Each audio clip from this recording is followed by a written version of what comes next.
عالمی سطح پر بہت بڑی ڈیولپمنٹ جس نے امریکہ کو پریشان اور اسرائیل کو ہلا کے رکھ دیا۔ یہ ڈیولپمنٹ 22 جولائی 2024 کو ہوئی ہے۔ ایک اسلامی مضبوط دفاعی بلاک کی بنیادیں رکھی جا چکی ہیں۔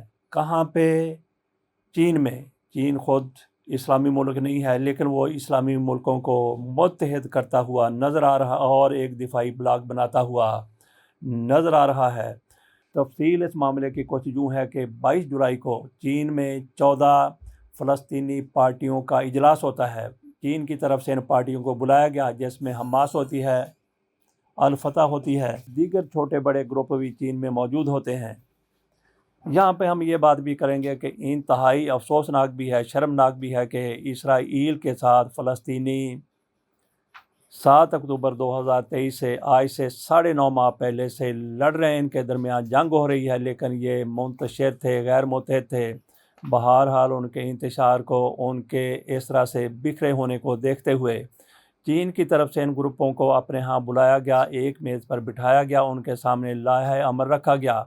ایک معاہدہ ہو گیا کہ جیسے جنگ بند ہوتی ہے اس کے بعد حکومت بنے گی، عبوری حکومت بنے گی، اس میں حماس شامل ہوگی، اس میں الفتح شامل ہوگی۔ آج کل غزہ میں، فلسطین میں حکومت ہے الفتح کی، جبکہ اس حکومت میں حماس کو بھی بٹھایا جائے گا، باقی گروپ بھی ہوں گے۔ اس پر شدید رد عمل کا اظہار کیا گیا ہے امریکہ کی طرف سے اور اسرائیل کی طرف سے۔ 22 جولائی کو عالمی سطح پر بہت بڑی ڈیولپمنٹ ہوئی۔ چین میں ہونے والی ڈیولپمنٹ کا ارتعاش امریکہ تک محسوس کیا گیا۔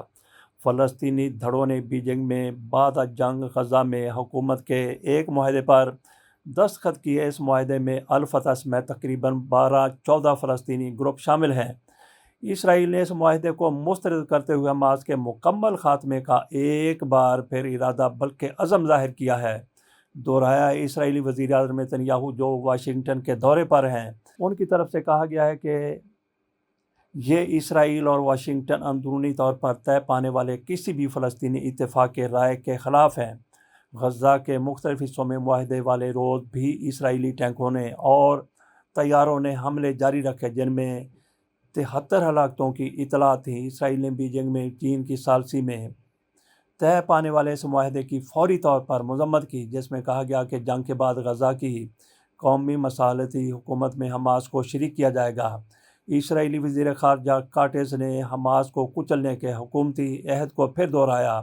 فلسطینی صدر محمود عباس پر جن کے الفتح دھڑے نے معاہدے پر دستخط کیے ہیں، جنگ کا سبب بننے والے 7 اکتوبر کے حملوں میں ملوث گروپ کو گلے لگانے کا الزام لگایا۔ فلسطینی دھڑوں کا معاہدہ اسرائیل اور امریکہ کو قبول نہیں، یہ ان کی طرف سے کہا گیا۔ جنگ کے خاتمے کے بعد غزہ پر حکمرانی میں حماس کی شمولیت اسرائیل اور امریکہ کو کسی بھی طور پر قبول نہیں ہوگی۔ اسرائیلی وزیر اعظم ان دنوں واشنگٹن کے دورے پر ہیں، جہاں امریکی کانگریس سے وہ خطاب کر چکے ہیں۔ وہ متعدد بار یہ کہہ چکے ہیں کہ حماس کے خاتمے تک جنگ جاری رہے گی۔ انہوں نے کہا کہ واشنگٹن اندرونی طور پر ہونے والے کسی بھی فلسطینی اتفاق رائے کے خلاف ہے، جس میں ہمارے لوگوں کے خلاف جرائم میں ملوث گروپ شراکت دار ہو۔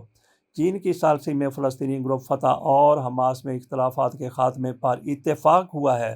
حماس کے سیاسی بیورو کے ایک رکن حسین بدران نے چین کی شرکت کو امریکی اثر و رسوخ کا مقابلہ کرنے کا ایک طریقہ قرار دیا ہے۔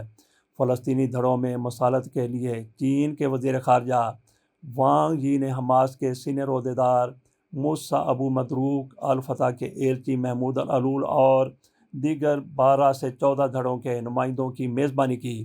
اقوام متحدہ کے سیکرٹری جنرل انطونیو گوترس نے معاہدے پر مثبت رد عمل کا اظہار کیا ہے۔ اقوام متحدہ کے جنرل سیکرٹری گوترس نے حماس اور دیگر فلسطینی دھڑوں کے درمیان غزہ میں قومی اتحاد کی حکومت کی تشکیل کی مصالحت کے اس معاہدے کا خیر مقدم بھی کیا ہے۔ گوترس کے ترجمان اسٹیفن دوجارک نے کہا ہے کہ میرے خیال میں اتحاد کی جانب تمام اقدامات کا خیر مقدم اور حوصلہ افزائی کی جانی چاہیے۔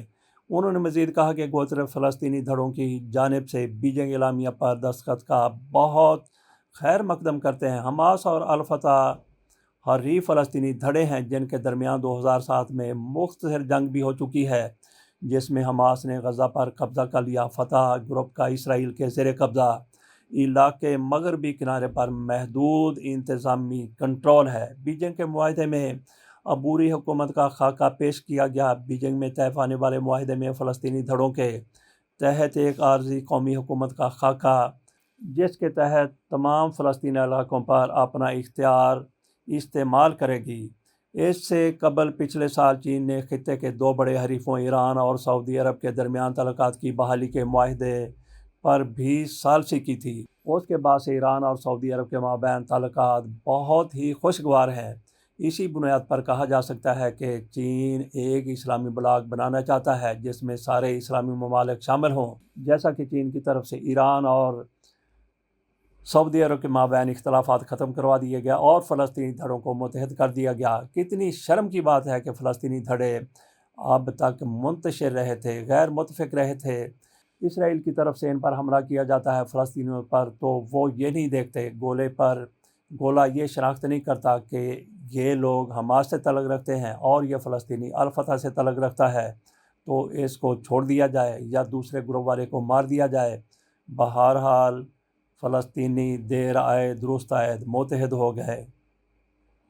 یہی ان کی بقا کے لیے بہتر بلکہ بہت بہتر ہے۔ اجازت دیجیے، اللہ حافظ۔